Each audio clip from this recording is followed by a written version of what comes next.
Salut. Bienvenue à vous dans cette nouvelle vidéo, on espère que vous allez bien. Dans cette vidéo, on va vous parler d'une démarche que l'on a fait dès que l'on a su qu'on était tiré au sort dans le cadre du PVT. C'est pas une démarche administrative, mais c'est quelque chose qui demande du temps et beaucoup d'investissement.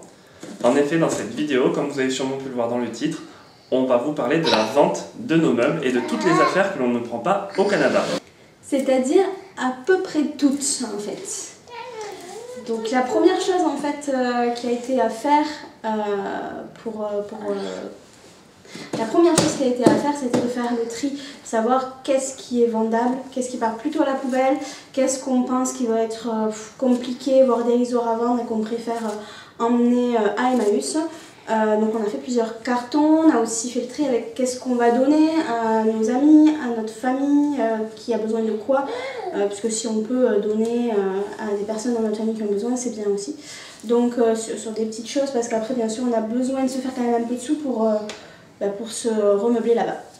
Lors de la période de tri, il y a deux pièces qui ont été assez compliquées, avec notamment le garage. Le garage, je pense que c'est un peu cas pour tout le monde. C'est la pièce qui finit par devenir un vrai dépotoir où on stocke les choses, on les entasse et c'est vite le bazar.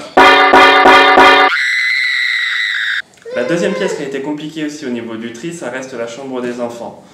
Déjà parce que les enfants peuvent être un peu gâtés, ont déjà beaucoup de choses, mais c'est aussi pour les aider à intégrer le fait qu'il va falloir qu'ils se séparent de la plupart de leurs jouets, de la plupart de leurs affaires, et on a voulu y aller petit à petit.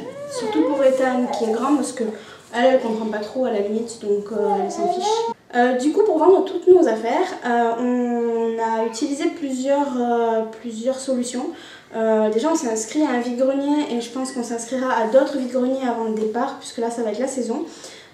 Et puis d'ici le premier vide-grenier qu'on va faire au mois de mai, on a aussi mis toutes nos annonces sur Marketplace, sur Le Bon Coin, puis sur des groupes privés, donc un groupe privé à nous qui recense un petit peu notre entourage et puis quelques personnes qui ont fini par trouver ce groupe un peu par hasard, sur lesquels on vend du coup nos affaires.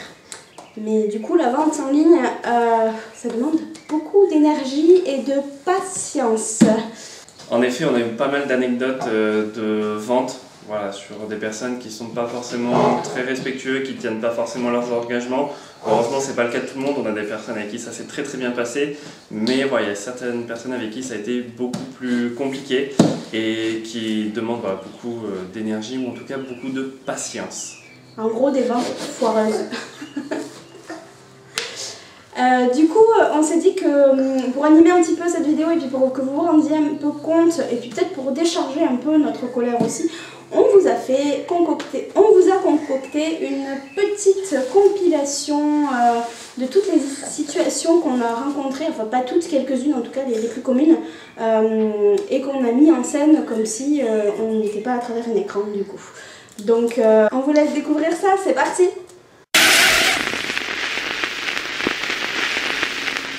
Allô, oui? Oui, bonjour, je suis intéressée par la poussette. J'aurais voulu savoir si vous faites mi-chemin. Tout dépend, vous habitez vers où? Valence d'Agen. Ça fait un peu loin pour nous, ça fait à plus d'1h30 de route, donc ça va être compliqué. Ah, d'accord. Et c'est possible de me la réserver jusqu'au 5 mai? Le 5 mai, ça fait un peu loin. On a déjà plusieurs personnes qui nous ont fait des réservations et qui ne sont pas venues, donc on fait plus de réservations maintenant. Ok, bon, jusqu'à lundi? Lundi, oui, ça peut se faire, oui. Ok, vous pouvez venir jusqu'à Montauban?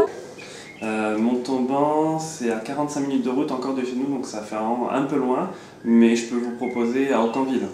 Ok, bon, d'accord. C'est combien déjà? Initialement, la poussette était à 80 €, mais on l'a baissée à 64. Ok, bon, alors 60, je vous la prends. Je crois qu'on va en rester là. Déjà, je vous ai proposé de faire la route, 25 minutes de route pour pouvoir vous amener la poussette. Donc voilà, je pense qu'on va pas chercher à négocier, on va en rester là. Merci à vous, bonne journée. Oh, bon, ok, 64. Non, désolé, c'est trop tard. Bonne journée à vous. Mais fous-toi là dans le cul, ta poussette! Non mais...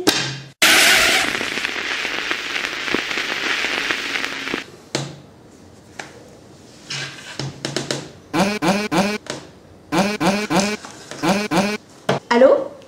Oui, bonjour, je vous appelle parce que je serais intéressée par le Limezzanine. Est-ce qu'il est toujours disponible? Oui, oui, il est toujours disponible. D'accord. Et est-ce qu'il serait possible de venir le récupérer chez vous demain vers 10h30, mais de préférence, on aimerait qu'il soit démonté. Ah, attendez, hein. Chérie, ça t'embête de démonter le lit des enfants demain matin pour quelqu'un qui voudrait l'acheter et venir le chercher démonté? Oui, oui, y a pas de souci, on peut les démonter, le lit, pas de problème. Ok, oui, y a pas de souci. Demain matin, 10h30, le lit démonté. D'accord, ben c'est noté, on viendra chez vous demain matin alors. Merci. Ok, merci. Au revoir. Au revoir.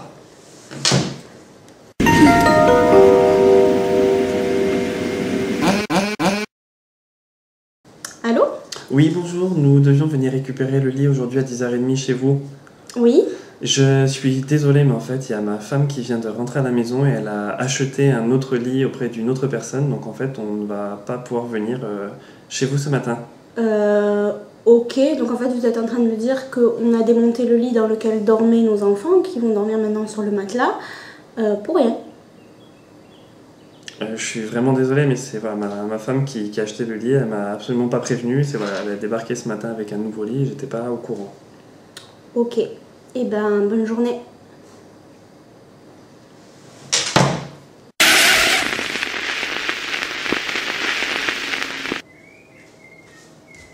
Combien? Bonjour, c'est 30 €. Au revoir.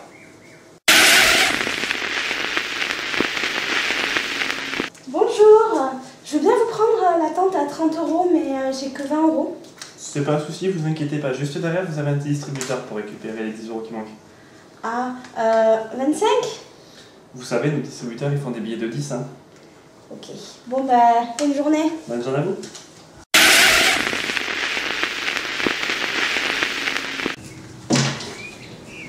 Oui, bonjour. Je vous prends le caméscope à 5 €. Non, il est à 20 €. Ok, va pour 10. Non, Bon, allez, dernier prix, 15 €. toujours pas.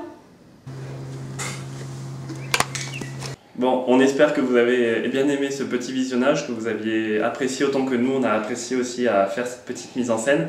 Donc si vous avez aimé cette vidéo, n'hésitez pas à mettre des petits pouces bleus, n'hésitez pas à liker la vidéo, à la partager à vos connaissances ou toute personne qui pourrait être intéressée.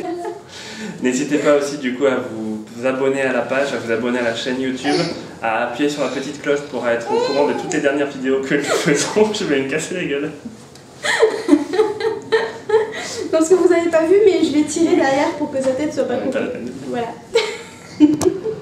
Et voilà, si vous voulez continuer à suivre nos aventures, notre préparation avant le départ au Canada, voilà, partagez, likez et abonnez-vous.